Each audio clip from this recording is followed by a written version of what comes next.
यशोदानन्दन व्रज जनरञ्जन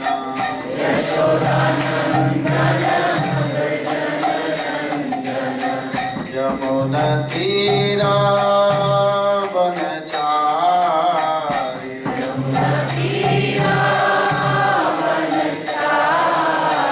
यमुनतीरा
नमोऽयं विष्णुपादाय कृष्णप्रेष्ठाय भूतले श्रीमते भक्ति वेदांत स्वामीति नामिने नमस्ते सारस्वती देवे गौरवाणी प्रचारिणे निर्विशेष शून्यवादी पाश्चात्य देशतारिणे वंदेहम श्रीगुरुः श्रीयुत्पदकमलं श्रीगुरून् वैष्णवांश्च श्रीरूपं साग्रजातं सहगण रघुनाथान्वितं तं सजीवं साद्वैतं सावधूतं परिजनसहितं कृष्णचैतन्यदेवं श्रीराधा कृष्णपादान् सहगण ललिता श्रीविशाखान्वितांश। हे कृष्ण करुणा सिंधु दीनबंधो जगत्पते गोपेश गोपिका कांत राधा कांत नमस्तुते। तप्त कांचन गौरांगी राधे वृंदावनेश्वरी वृषभानुसुते देवी प्रणमामि हरिप्रिये। नमो महावदान्याय कृष्ण प्रेम प्रदायते कृष्णाय कृष्ण चैतन्य नाम्ने गौरतुषे नमः। यन्मर्त्यलीलौपैकं स्वयोगं मायावलं दर्शयता गृहीतं विस्मापनं स्वस्य च सौभगर्धे पदं पदं भूषणभूषणाङ्गम्। जय श्री कृष्ण चैतन्य प्रभु नित्यानंद श्री अद्वैत गदाधर श्रीवासादि गौर भक्तवृंद। हरे कृष्णा कृष्णा कृष्णा हरे हरे हरे राम राम राम हरे हरे। ओम नमो भगवते वासुदेवाय। ओम नमो भगवते वासुदेवाय। ओम नमो भगवते वासुदेवाय। ओम नमो भगवते वासुदेवाय। ओम नमो भगवते वासुदेवाय। ओम नमो भगवते वासुदेवाय। हरे कृष्णा।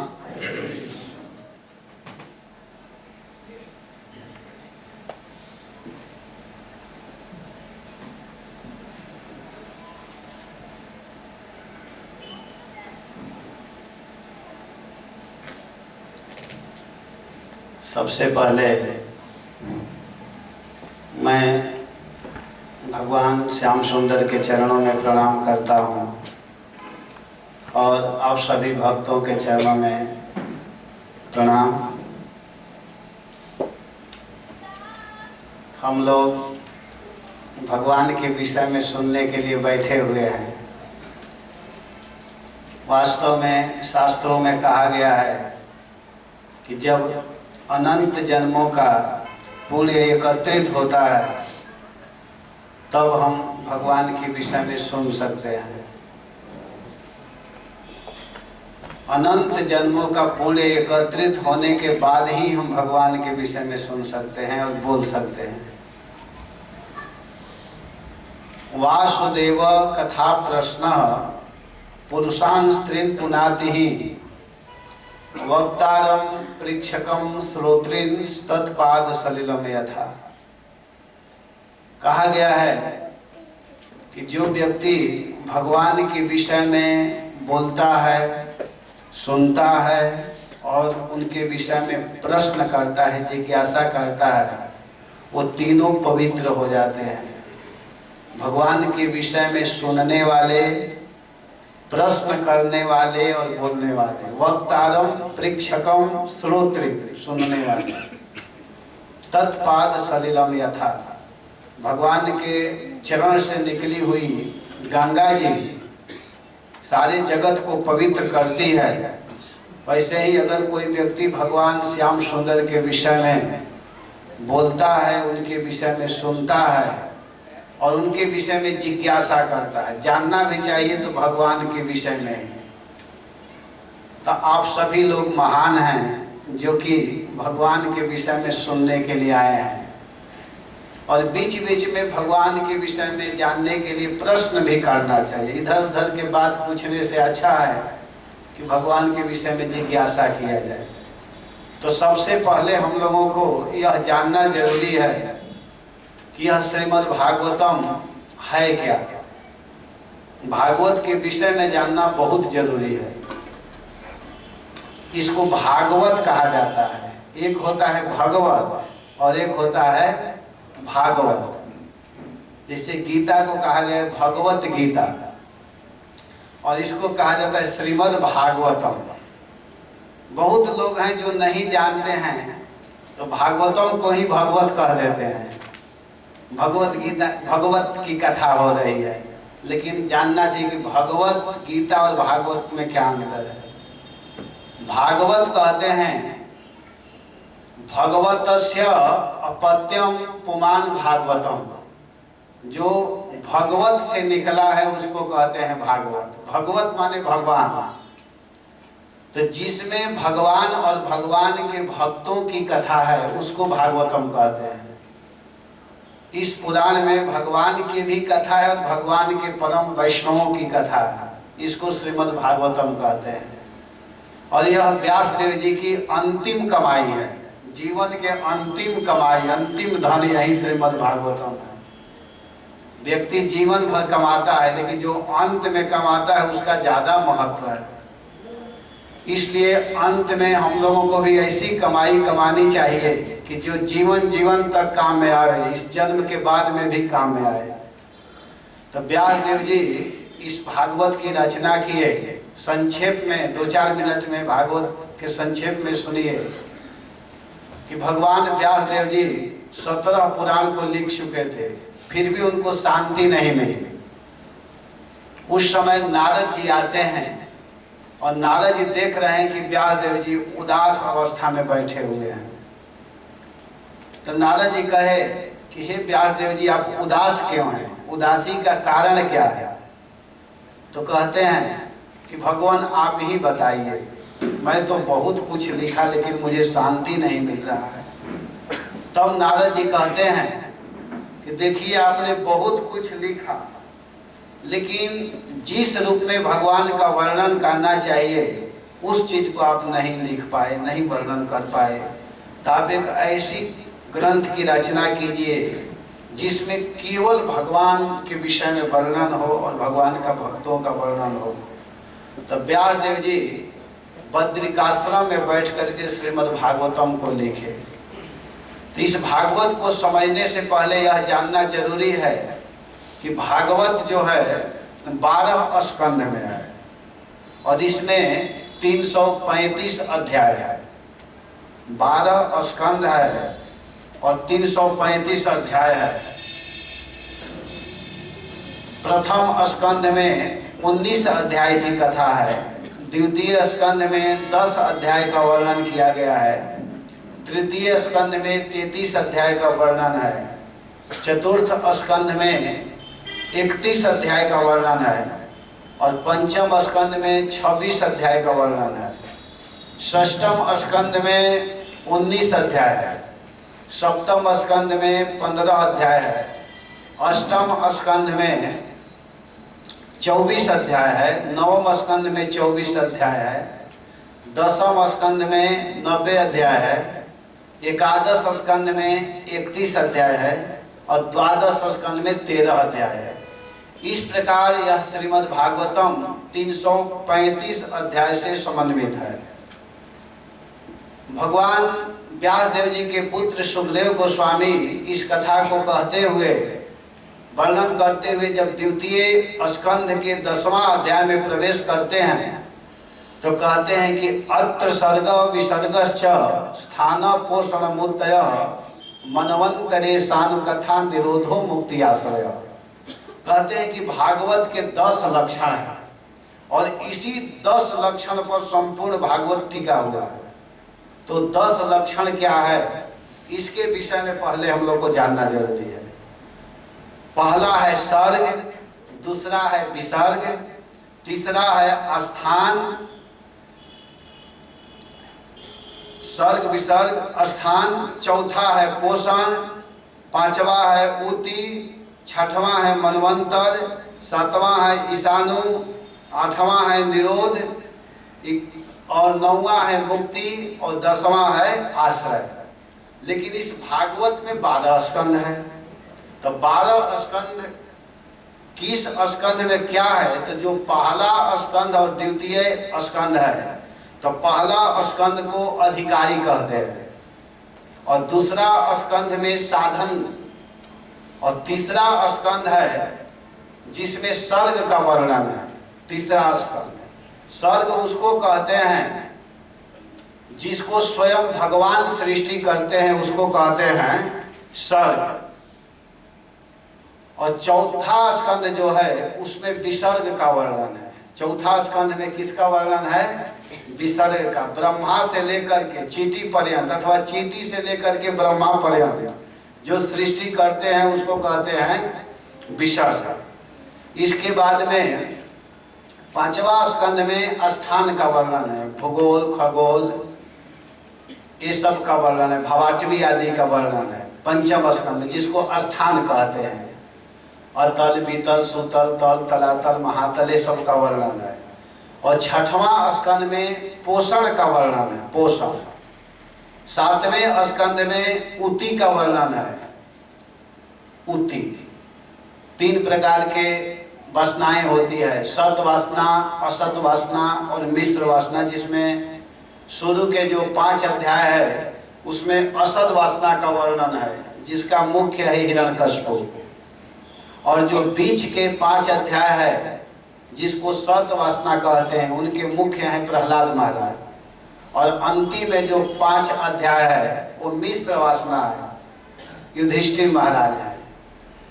तो 7वें स्कंद में उति का वर्णन है, और 8वें स्कंद में मनवंतर का वर्णन है। मनोपंथा न तो मनोकाल सधर्म पालना, मनवंतर का वर्णन है। इसके बाद में 9वां स्कंद में ईशानु कथा, ईश और अनु, अनु माने ईशानु, ईशानु का अर्थ होता है ईश मतलब भगवान, अनु का अर्थ हुआ उनके पीछे चलने वाले भक्त। तो भगवान और भक्त की कथा 9वें स्कंद में, उसको ईशानु कथा कहते हैं। और 10वां स्कंद में निरोध का वर्णन है। निरोध मतलब हुआ कि दुष्टा नाम राज्ञाम विध्वंस प्रलय आदि, बड़े बड़े दुष्टों का वध करने के लिए भगवान इस संसार में आए और आकर के किस प्रकार राक्षसों का वध किए। तो यह वर्णन 10वें स्कंद में है। और 11 स्कंद में मुक्ति का वर्णन है।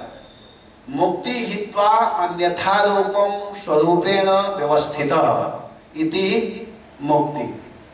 और 12वां स्कंद में आश्रय का वर्णन है। आश्रय मतलब श्री कृष्ण शरणम मम, श्री कृष्ण ही हमारे शरण हैं, भगवान ही हमारे आश्रय हैं, भगवान के अलावा और कोई नहीं है। कृष्ण वंदे जगत गुरु, कृष्ण ही इस जगत के संसार के गुरु हैं, जिसको आश्रय कहते हैं। अंत में कहाँ जाना है, किसको प्राप्त करना है, तो भगवान ही हमारे गति हो, भगवान ही हमारे आश्रय हो। तो इस प्रकार भागवत के 10 लक्षण और शुरू के जो पहला स्कंध और दूसरा स्कंध है उसमें साधन और आश्रय का वर्णन, अधिकारी का वर्णन है। तो इसको हम लोग सुने। तो इस सत्र में हम लोग जो 8 दिन कथा करेंगे उसमें जो 8वां स्कंध है जिसको मनवंतर कहते हैं, उसी स्कंध से 9 अध्याय की कथा कही जाएगी। तो पहले यह जानना जरूरी है कि 14 मनवंतर होता है और 14 मनु होते हैं, जिसमें यहाँ पर प्रश्न है 8वें स्कंद में मनवंतर का वर्णन है। महाराज परीक्षित का जिज्ञासा है कि यदस्मिन् अंतरे ब्रह्मन् भगवान विश्व भावना कृतवान कुरुते कर्ता यतीते नागते ध्रुवा। हे भगवान, आप कृपा करके मनवंतर के विषय में बताइए। तो सुखदेव गोस्वामी कह रहे हैं कि देखिए, इस संसार को चलाने के लिए मनवंतर सरकार शासन में 6 विभाग होता है।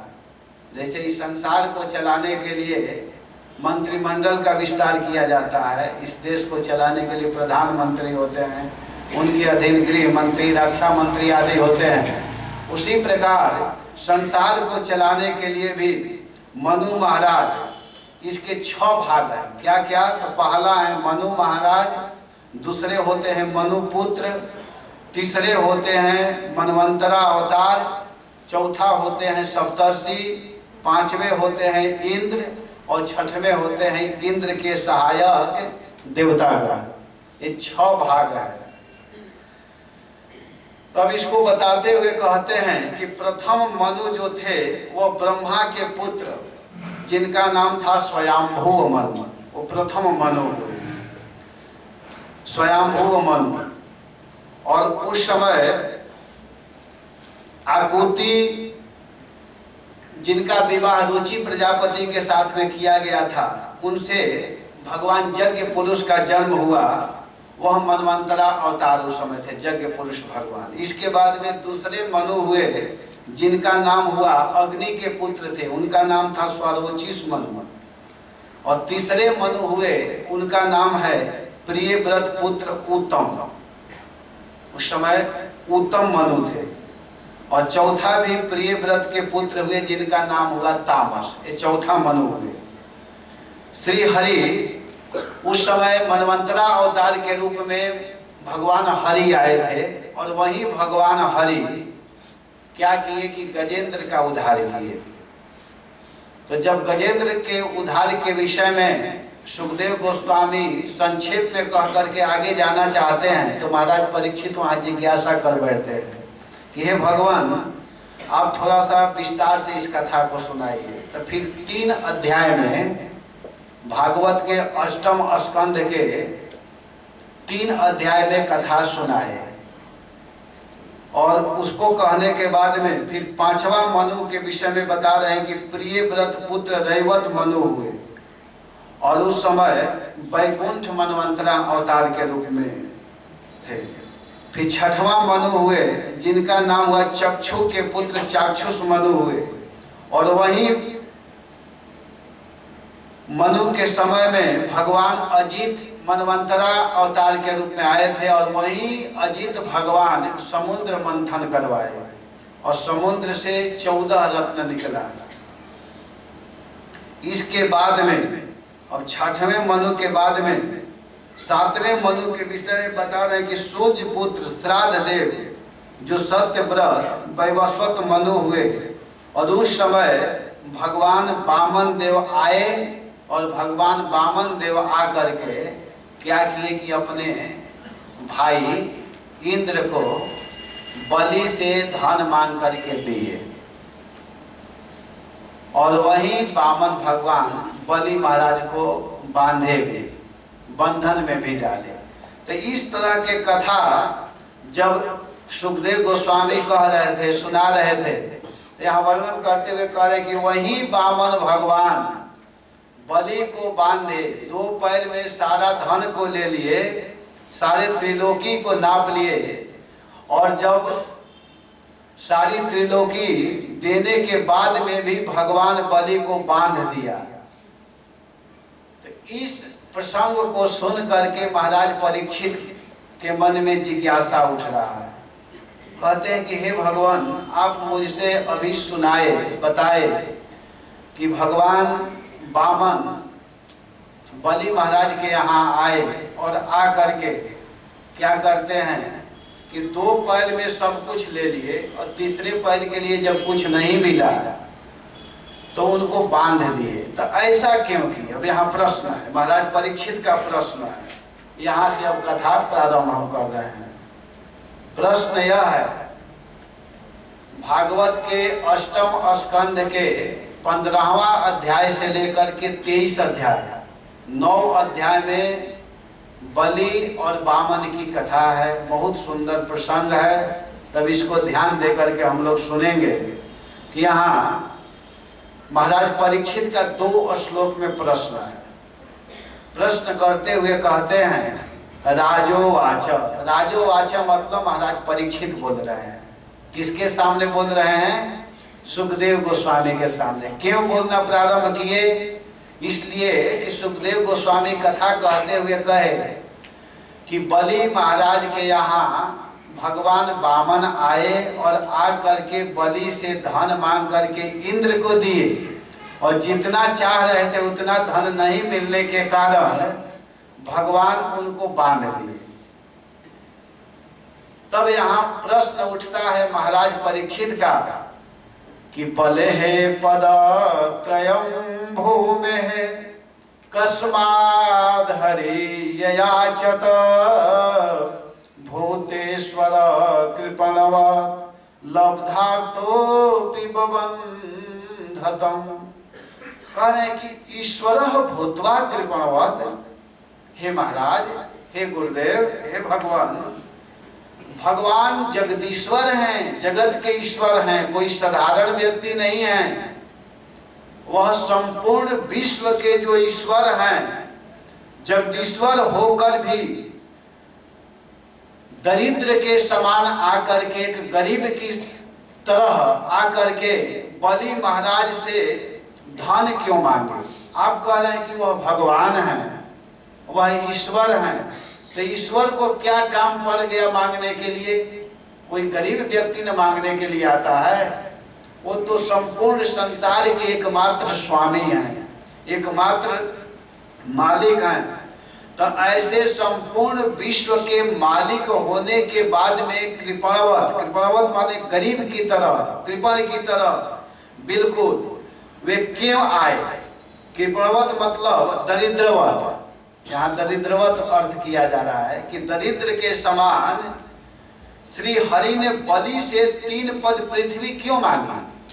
जब संपूर्ण विश्व के मालिक हैं, संपूर्ण संसार के मालिक हैं, तो उनको 3 पद भूमि की क्या जरूरत पड़ गई? ये हमको समझ में नहीं आ रहा है।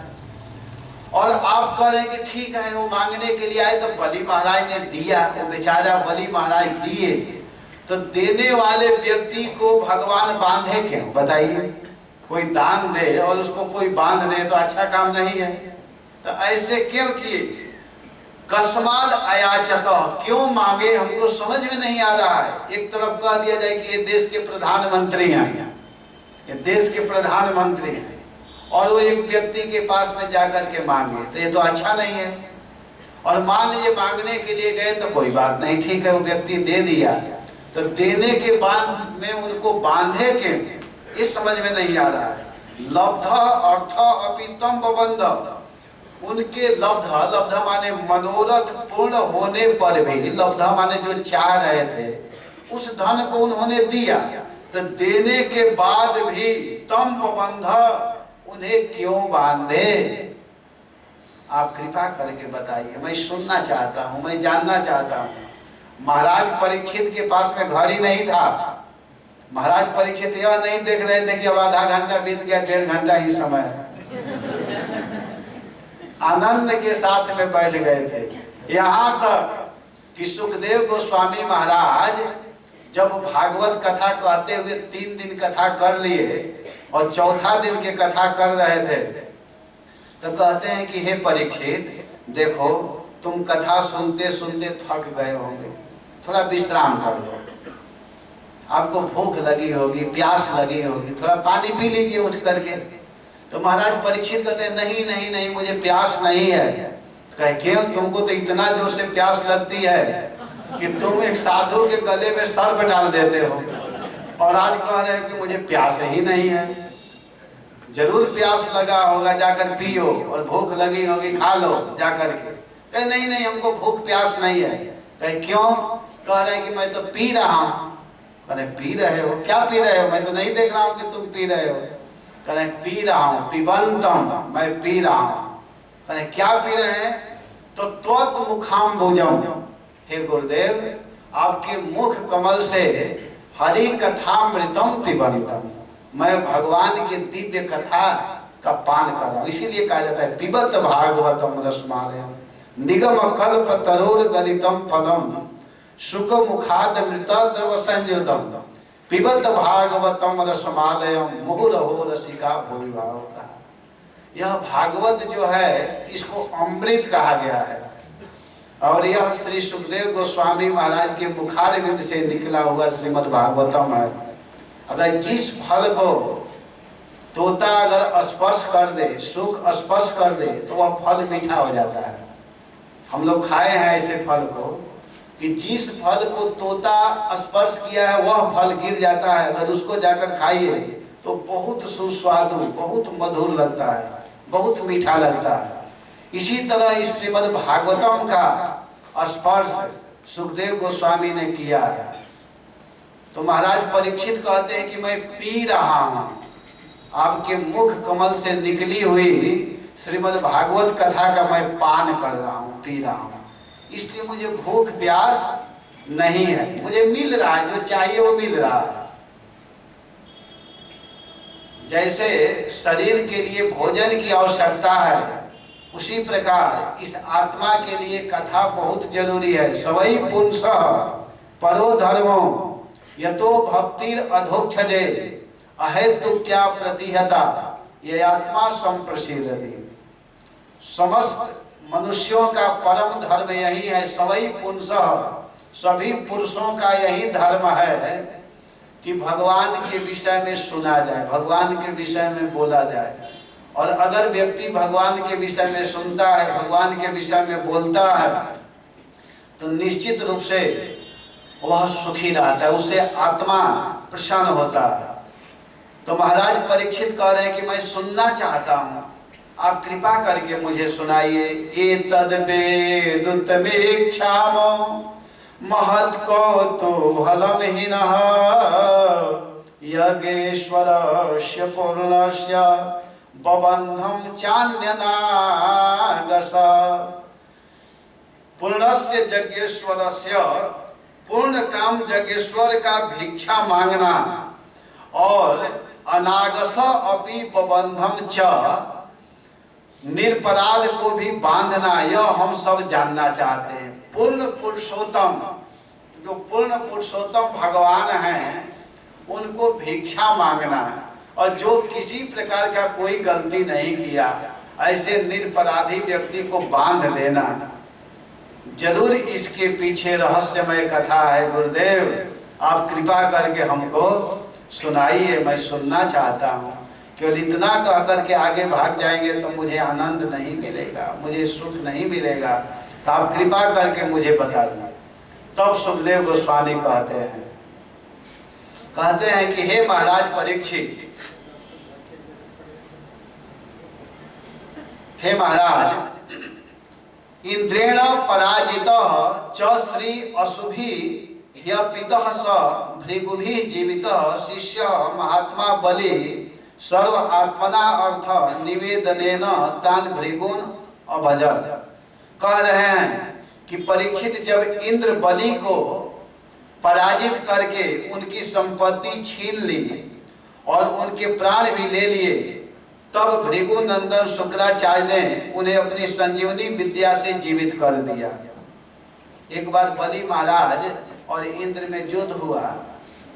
ये प्रसंग देवासुर संग्राम के समय की है। देवासुर संग्राम के विषय में आप लोग सुने हैं कि भागवत के अष्टम स्कंद के 11वां अध्याय में वर्णन है।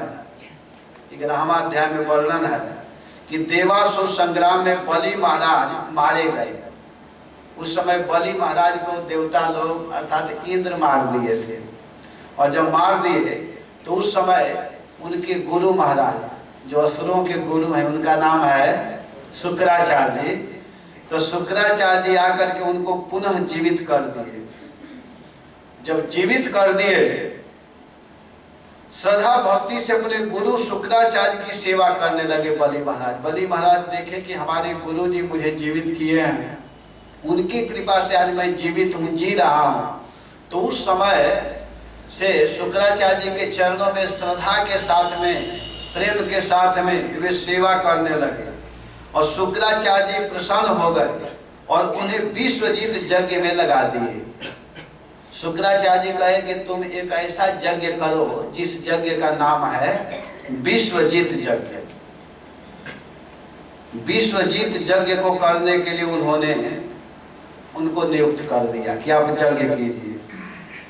तब यहाँ पर विश्वजीत यज्ञ चल रहा है और इधर क्या होता है कि इससे प्रभावशाली भृगुवंशी ब्राह्मण उन पर बहुत प्रसन्न हुए, बहुत खुश हो गए, बलि महाराज के ऊपर प्रसन्न हुए, खुश हुए और उन्होंने स्वर्ग पर विजय प्राप्त करने की इच्छा वाले बलि महाराज को विधि पूर्वक विधि विधान के साथ में उनको विश्वजीत यज्ञ करवाए कि आप ऐसा यज्ञ कीजिए कि आप किसी से पराजित मत होइए। यज्ञ की विधि से भविष्यों के द्वारा जब अग्नि देवता की पूजा की गई तब उस यज्ञ कुंड से सोने की चदर से मढ़ा हुआ एक बहुत सुंदर रथ निकला। जब यज्ञ चल रहा था तो उस यज्ञ कुंड से बहुत सुंदर एक सोना से युक्त रथ निकल रहा है। ततो रथ कांचन पट्टनधो हयाश्च हर्यस्व तुरंग वर्णा ध्वजश्च सिंहेन विराजमानो उतासनादास हविर्भिरिष्टा। ततः हविभि उस यज्ञ कुंड से जब यज्ञ किया जा रहा था तो उस यज्ञ कुंड से इष्टात् हुतासनः कांचन पट्टनध रथम च एक बहुत सुंदर रथ निकला। और वह रथ कैसा निकला? जो स्वर्ण के चदर से ढका हुआ था, मढ़ा हुआ था। और हर्यस्व तुरंग वर्णा हयाच इंद्र के घोड़े के समान रंग वाले घोड़े भी उसमें से निकले, उस कुंड में से घोड़े निकले, सुंदर रथ निकला। देखिए यज्ञ की विशेषता। अगर कोई यज्ञ करता है प्रेम के साथ में गुरु के निर्देशानुसार तो देखिए जो मन में इच्छा है वो सब कुछ प्राप्त हो रहा है। तो उस कुंड से सुंदर घोड़ा, रंग वाले सुंदर इंद्र के समान रंग वाले घोड़े तथा सिंहेन विराजमान ध्वज, सिंह के चिन्ह से सुशोभित ध्वजा उसमें से निकला, प्रदान किया। स्वर्णजीत पुरटम उपनद्धम दिव्यम धनुष, स्वर्ण जटित दिव्य धनुष और दो आश्रय तरकस तथा दिव्य कवच उसमें से निकल रहा है। च पितामह तस्य अप्लवान पुष्पा मालाम ददौ। और उस समय प्रहलाद महाराज उनको कभी न कुम्हलाने वाले, जो कभी कुम्हलाए न, वैसे सुंदर माला दिए। किसको दिए? बलि महाराज को। कौन दे रहे हैं? उनके दादाजी। बलि महाराज के दादा कौन है? प्रहलाद महाराज। और उनके पिताजी कौन है? विरोचन। तो प्रहलाद महाराज बहुत सुंदर माला देते हैं। और च शुक्र जलज, और उनके गुरु महाराज जो शुक्राचार्य हैं वह क्या देते हैं कि सुंदर शंख दिए बलि महाराज को, शंख दे रहे हैं। और शंख देने के बाद में बलि महाराज को सब कुछ न कुछ दे रहे हैं। इसके बाद में इस प्रकार ब्राह्मणों द्वारा युद्ध सामग्री प्राप्त करके तथा उनके ही द्वारा स्वस्ति वाचन हो जाने पर फिर उन्होंने ब्राह्मणों को प्रदक्षिणा करके प्रणाम करने के बाद में प्रहलादम आमंत्र नमः चकार, प्रहलाद महाराज के चरणों में प्रणाम किए बलि महाराज। और प्रणाम करने के बाद में उनको नमस्कार किए, और नमस्कार किए, प्रणाम किए और उनसे अनुमति लेकर के उनसे आज्ञा मांग रहे हैं कि मुझे अब जाना है, आप कृपा करके मुझे आज्ञा देंगे। इसके बाद में क्या करते हैं कि अथारोह्य रथम दिव्यम भृगुदत्तम महारथ सुस्नक धरोथ संदेह्य धनवीम खड़गी धृते सुधी। इसके बाद फिर भृगुवंशी ब्राह्मणों द्वारा प्रदत्त दिव्य रथ पर, जो ब्राह्मण लोग दिव्य रथ दिए थे जो यज्ञ कुंड से मिला था, उस रथ को देने के बाद में बलि महाराज उस रथ पर चढ़ गए। सुंदर रथ मिला है और उस रथ पर वे क्या करते हैं कि आनंद के साथ में चढ़ जाते हैं। अथारोह्य रथम दिव्यम, भृगुवंशी ब्राह्मणों के द्वारा दिया हुआ रथ जो दिव्य रथ था उस पर महारथी बलि महाराज आनंद के साथ में चढ़ गए और कवच धारण किए। कवच धारण करके फिर सुंदर हाथ में धनुष लिए, तलवार, तरकस आदि शस्त्र ग्रहण कर लिए और दादा की दी हुई सुंदर माला को पहने। वो ऐसा माला था कि कभी कुम्हलाने वाला नहीं था, हमेशा देखने में लगता था कि अभी अभी नया नया पुष्पों से बना हुआ माला है। उसको धारण किए और जब उस रथ पर बैठे तो इतने सुंदर लगने लगे, इतने सुंदर कि क्या कहा जाए, बहुत सुंदर लग रहे थे। हेमांग दल सद्बाहु स्फुरन मकर कुंडलः राजरथमारूढ़ो धिष्णस्य इव व्यवहार। सुखदेव गोस्वामी वर्णन करते हुए आनंद का अनुभव कर रहे हैं, बहुत खुश हैं, प्रसन्न हैं। कहते हैं कि हे महाराज परीक्षित, हेमंगदः लसत बाहु, स्वर्ण के बाजूबंद से भुजाएं सुशोभित हो रही थी। उस समय बलि महाराज का जो भुजाएं हैं वह बहुत सुंदर लग रहा है और मकर कुंडल स्फुरन, मकराकृत कुंडल चमक रहे थे, सुंदर कुंडल पहने हुए हैं। रथम आरूढ़ धिष्ण्यस्थ, रथ पर बैठ करके अग्नि कुंड में प्रज्वलित हव्यवाट इवर राजा, अग्नि के समान सुशोभित हो रहे हैं। जैसे अग्नि सुशोभित होता है वैसे ही बलि महाराज सुंदर लग रहे हैं, बहुत सुंदर लग रहे थे। तुल्यैश्वर्य बलश्रीभिः स्तूयथै दत्ते युद्धपै पिबद्भिरिव खम्द्रिभिः दहद्भिः परिधिनिव। उस समय उनका शरीर इतना सुंदर लग रहा था, उनके साथ उन्हीं के समान ऐश्वर्य, बल और विभूति वाले दैत्य सेनापति भी अपनी अपनी सेनाओं को लेकर के बलि महाराज के साथ में उन्हीं जैसे सुंदर वस्त्र आदि पहन करके उनके सेना भी साथ में हो गए और ऐसा जान पड़ता था मानो आकाश को वे लोग पी जाएंगे। इतना तेज बढ़ गया था कि उस तेज के प्रभाव से लग रहा था कि वे लोग आकाश को पी जाएंगे और अपने क्रोध भरे प्रज्वलित नेत्रों से समस्त दिशाओं को, क्षितिज को भस्म कर डालेंगे, ऐसा प्रतीत हो रहा था। वृतो विकीर्षयन् महतीम आसुरीं ध्वजिनी विभो यावेन्द्र पुरी स्त्रिधा कंपय निवरोधसी। घिरे हुए समर्थ बलि विशाल आसुरी सेना के साथ लिए पृथ्वी को कंपित करते हुए जब चल रहे थे तो पृथ्वी कांप रही थी। पहले के राजा जब चलते थे तो पृथ्वी कांपने लगती थी। जैसे रावण जब चलता था तो चलत दशासन डोलत वनी, जब दशासन चलता था तब पृथ्वी कांपने लगती थी। तो आज बलि महाराज अपनी आसुरी सेना को लेकर के जा रहे हैं तो उनके चलने से पृथ्वी कंपित हो रही है, कांप रही है और श्रीरिधा इंद्रपुरी, समृद्ध इंद्रपुरी की ओर चले गए। इंद्रपुरी जो है स्वर्ग की ओर प्रस्थान कर गए। उधर जा रहे हैं तो क्या होता है, अब स्वर्ग पुरी का वर्णन करते हुए कह रहे हैं कि रम्यामुपवनोद्यानै श्रीमद्भिनन्दनाधिभिः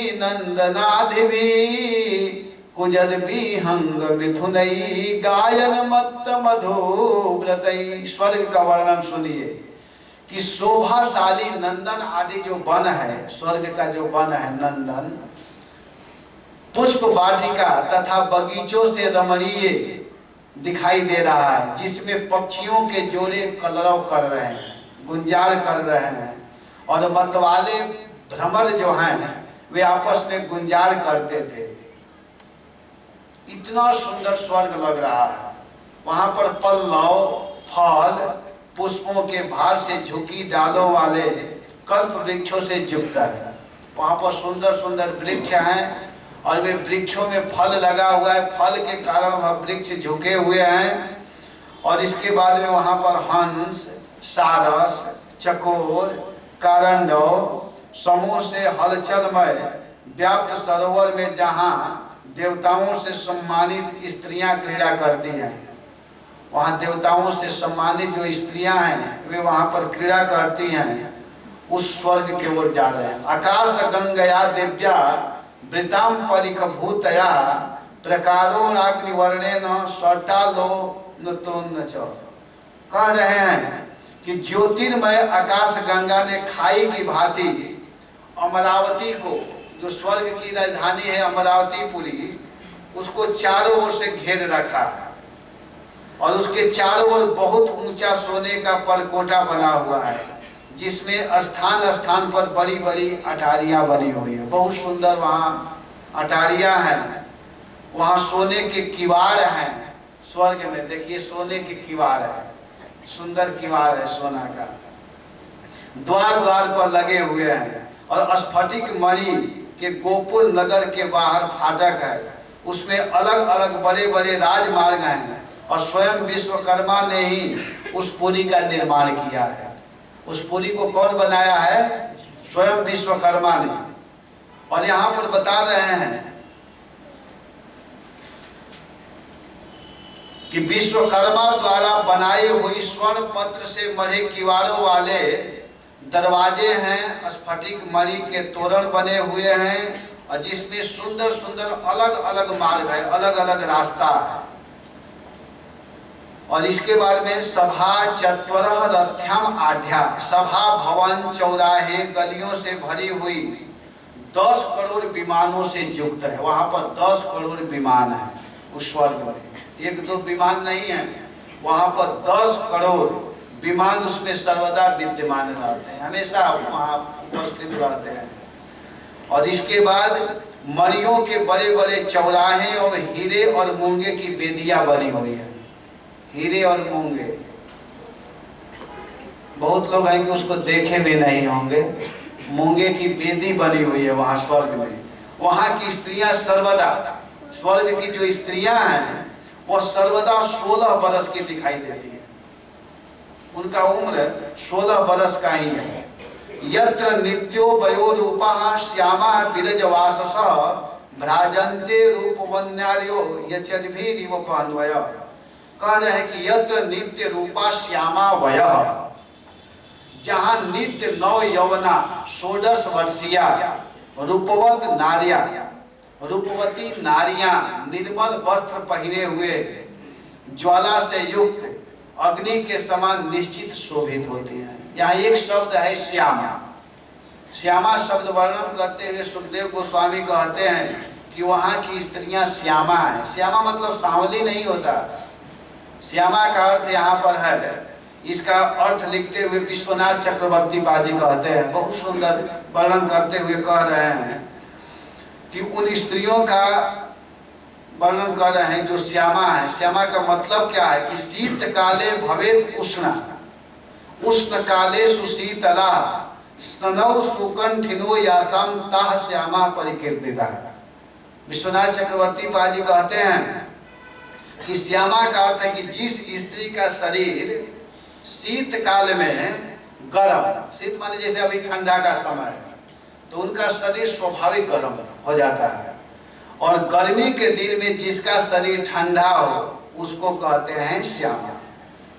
जिसके शरीर गर्मी के दिन में ठंडा और ठंडा के दिन में गर्म, उसको कहते हैं श्यामा। उस स्त्री को श्यामा कहते हैं, वह श्यामा कहलाती है। तो उनका उम्र हमेशा 16 वर्ष का होता है और नित्य यौवना, कभी उनका शरीर धूमिल और मलिन नहीं होता है। सुरस्त्री केश विभ्रष्ट 9 सौगंधिका सृजाम यत्र मोदमुपादाय मार्ग आवती मारुत। देवंगनाओं के केश से घिरी हुई, देवंगनाओं के केश से घिरी हुई नवीन सुगंधित मालाओं की सुगंध ग्रहण करके पावन सुंदर पवन मार्गों में बहता है। वहाँ जो हवा चलता है तो उन स्त्रियों के केश से जो सुगंधित निकल रहा है उसको लेकर के मार्ग में बह रहा है। और स्वर्ण की जाली लगी खिड़कियों से निकलते अगरू की सुगंध वाले पीले धुएं से ढके मार्गों से देव स्त्रियां जाती है। वहां पर स्त्री लोग चल रही हैं, जा रही हैं। मुक्ता पिताने, मोती की झालरों वाले पितानों से मणि जटित स्वर्ण की ध्वजाओं पर लगी अनेक प्रकार की पताकाओं से समूह से चारों ओर घिरी हुई मयूर, कबूतर तथा भौरों के शब्दों से गुंजती ध्वनि देवंगनाओं के मनोहर गान से और मंगलमयी लग रही है। उस समय देवंगनाएं गा रही है, उससे बहुत सुंदर लग रहा है। मृदंग, शंख, आनक तथा दुंदुभी के घोष से ताल युक्त वीणा, मुरज, अष्टी, वेणु, बंसी से और उपदेवताओं वाद्यों के साथ नृत्यों एवं गायन से मनोहर अपनी कांति से मानव प्रभा की अधिदेवी को भी जीत लिया है। इस कथा को सुनिए। अभी एक वर्णन किया जा रहा है स्वर्ग का, इसलिए मैं भी चाहता हूं कि इसको पढ़ दूं। तो यहाँ वर्णन करते हुए कह रहे कि उपदेवा नाम गंधर्वादी नाम गीत कैश्य मनोरमाम गीता प्रभा। गीता प्रभा का अर्थ है कि साक्षात दीप्ति के अधिष्ठात्री देवी भी जिनके दीप्ति के सामने पराभूत हो जाती है। वहाँ स्वर्ग की जो स्त्रियां हैं उनके सामने इंद्रपुरी अपनी कांति द्वारा कांति के अधिष्ठात्री देवता को भी हरा रहा है। इतना सुंदर वह इंद्रपुरी लग रहा है, इतना सुंदर कि क्या कहा जाए, बहुत सुंदर लग रहा है। यामना व्रजंत धर्मिष्ठा खला भूत द्रुहा सठा मानिनः कामिनो लुब्धा एभिर हीना व्रजंती। यहाँ ध्यान दीजिए, बहुत सुंदर श्लोक है। सुखदेव जी कहते हैं कि हे महाराज, उस पुरी में अधर्मी, जो अधर्मी व्यक्ति है वह नहीं जा सकता है, जो दुष्ट व्यक्ति है वह नहीं जा सकता है, जो जीव द्रोही है वह नहीं जा सकता है, जो ठग है वह नहीं जा सकता, मानी जो घमंड में रहता है वो वहां प्रवेश नहीं कर सकता है, जो कामी लोभी नहीं जा सकते हैं, जो इन दोषों से रहित है वही वहां पर प्रवेश करते हैं। इस बात को बता रहे हैं। कह रहे कि याम न प्रजंत धर्मिष्ठा खला भूत द्रुहा सखा मानिनः कामिनो लुब्धा एभिर हीना व्रजंतीय। याम अधर्म निष्ठा खला, जहां अधर्मी, दुष्ट, प्राणियों के द्रोही, ठग, मिथ्या, अभिमानी, कामी, लोभी नहीं जा सकते हैं। जो इन दोषों से रहित है, जिनके पास में इस तरह का दोष नहीं है, वही जा सकता है। ये भी खलवादि भी हीना, पापी दुष्ट जीव